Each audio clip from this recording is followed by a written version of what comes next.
मतलब ये है कि डेटा को रेफर करने का काम है एड्रेसिंग मोड का, डेटा खोजने का काम है, डेटा खोज करके वो इंस्ट्रक्शन फॉर्मेट को डेटा देती है। ठीक है, इसमें जैसे अब टाइप्स हम देखेंगे एड्रेसिंग मोड का। टाइप में आता है हमारा इम्प्लाइड मोड या implicit mode. Operand is specified implicitly in the definition of instruction, यानी इंस्ट्रक्शन का जो ये फॉर्मेट है, डेफिनेशन हमारा 3 पार्ट में है।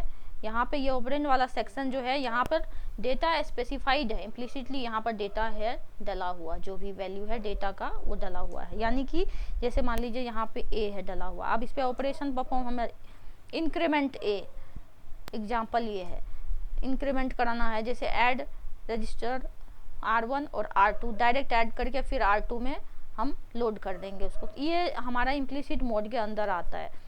ठीक है, source and destination both are in operand, यहाँ पर सोर्स और डेस्टिनेशन दोनों ऑपरेंड के अंदर ही है।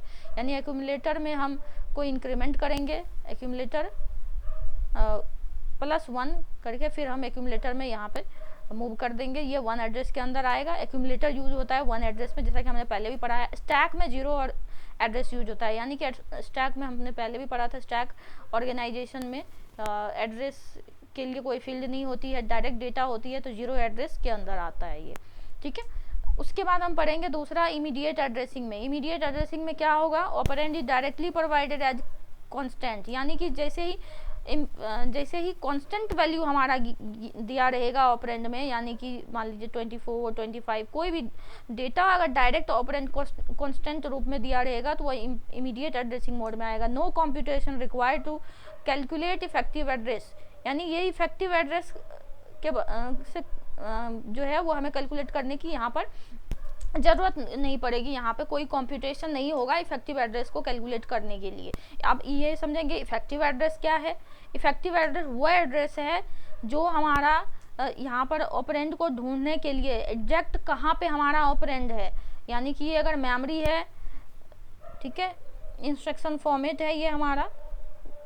अब ये जो यहाँ ऑपरेंड है, यहाँ पे कोई जो एड्रेस है दिया हुआ रेफर करने के लिए, अब ये एड्रेस से हम पता लगाएंगे कि हमारा जो डेटा है वो कहाँ पे है।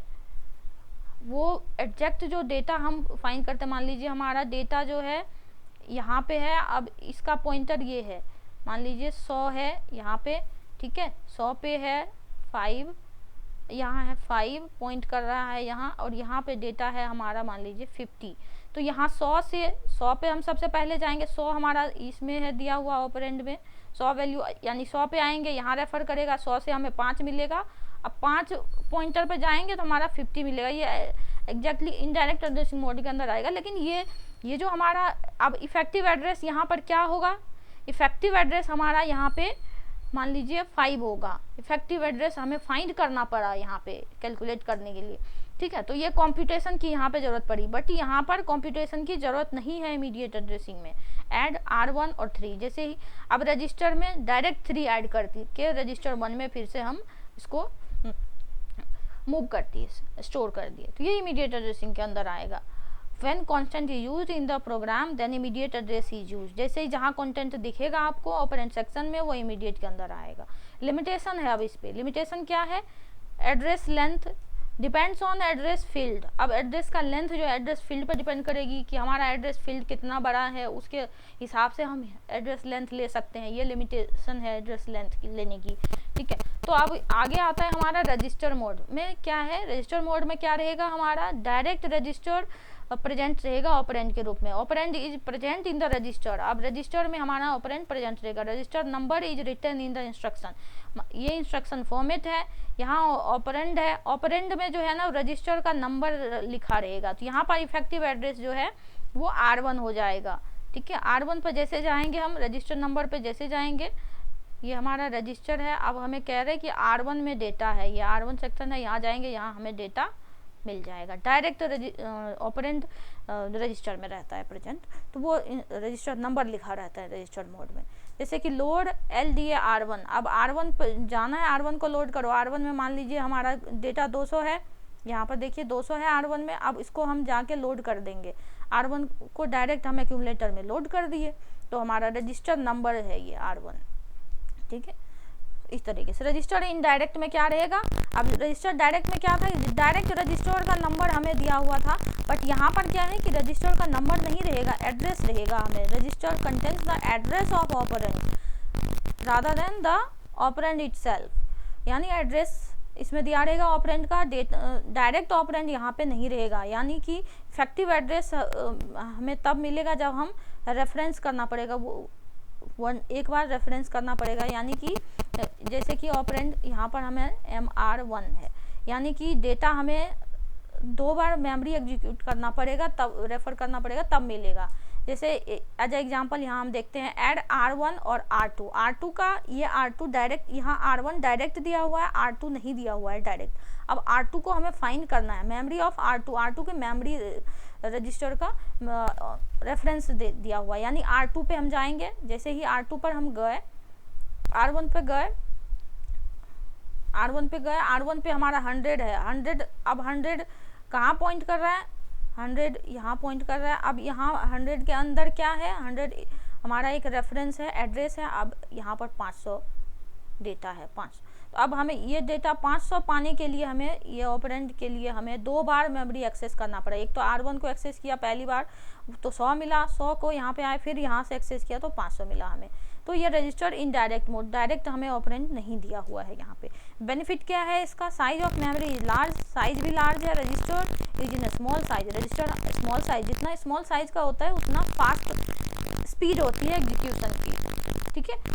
उसके बाद हमारा आता है base register addressing, use for program relocation में यूज होता है ये बेस, यानी कि हमारा इफेक्टिव एड्रेस में जो होता है ना, उसमें बेस रजिस्टर प्लस डिस्प्लेसमेंट, यानी कि जो बेस रजिस्टर है वो सेम रहेगा, उसमें जैसे जैसे इंक्रीमेंट होता रहेगा इंस्ट्रक्शन, वैसे वैसे ये डिस्प्लेसमेंट जो है उसमें ऐड ऑन होता जाएगा। जैसे कि हमारा बेस रजिस्टर है 60, ठीक है, उसमें, और हमारा जो डिस्प्लेसमेंट है वो है हमारा 100, बेस है हमारा 100 और डिस्प्लेसमेंट है हमारा 60, यानी कि बेस प्लस 60, ये 60 हमारा डिस्प्लेसमेंट है, ठीक है। तो बेस प्लस 60, 100 प्लस 60, 160, बेस यहाँ पर है जहाँ से हमारा स्टार्ट है 100, ये हमारा बेस है पोर्शन, ठीक है। उसी तरह इफेक्टिव एड्रेस ऐसे मिल जाता है हमें। तो जितना ज़्यादा जैसे कि मूव करेंगे, जैसे कि आगे मूव करते जाएंगे डिस्प्लेसमेंट, उतना ऐड ऑन होता जाएगा बेस पोर्शन में, वो हमारा उसके बाद हमारा इफेक्टिव एड्रेस वो मिलता है। यानी इफेक्टिव एड्रेस के लिए बेस रजिस्टर कहाँ पॉइंट कर रहा है ये ज़रूरी है, प्लस कितना मूव किया है, कितना सेल मूव किया है, वो डिस्प्लेसमेंट रहता है, ठीक है। तो ये प्रोग्राम रिलोकेशन इसीलिए यूज होता है। इंडेक्स की यहाँ पर कॉन्सेप्ट आती है, यहीं पे इंडेक्स की कॉन्सेप्ट आती है, बेस जहाँ पे आया इंडेक्स की कॉन्सेप्ट। यहाँ पर इंडेक्स एड्रेसिंग मोड, इसमें भी इंडेक्स यूज होती है। इसमें क्या होता है, यूज टू एक्सेस और इम्प्लीमेंट एरे एफिशिएंटली, यहाँ पर एरे के फॉर्म में रहता है, वहाँ से डेटा, वहाँ से हमें इम्प्लीमेंट करना रहता है address. Multiple registers required to implement, बहुत सारे रजिस्टर्स की ज़रूरत होती है, मल्टीपल रजिस्टर्स की।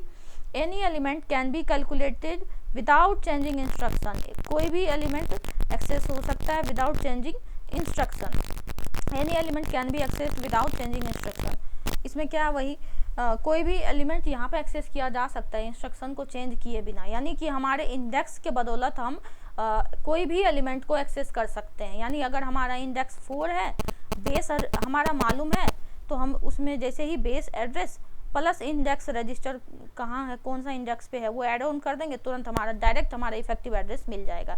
यानी कि हमें पता है कि बेस हमारा 100 है, अब इंडेक्स रजिस्टर कह रहा है हमें 4th, इंडेक्स रजिस्टर में 4th लिखा हुआ है, तो 100 प्लस 4 डायरेक्ट 104 पे हम जंप करेंगे, यहाँ वाला डेटा हमें मिलेगा, यहाँ पर जो भी डेटा ऐड ऑन होगा। तो इफेक्टिव एड्रेस ऐसे होती है इसमें कैलकुलेट, ठीक है। इसका अब एडवांटेज क्या है, एडवांटेज ये है कि instruction size is fixed and can't be change.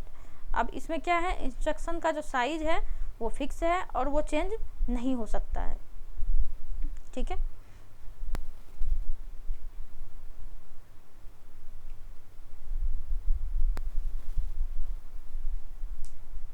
ये रहा,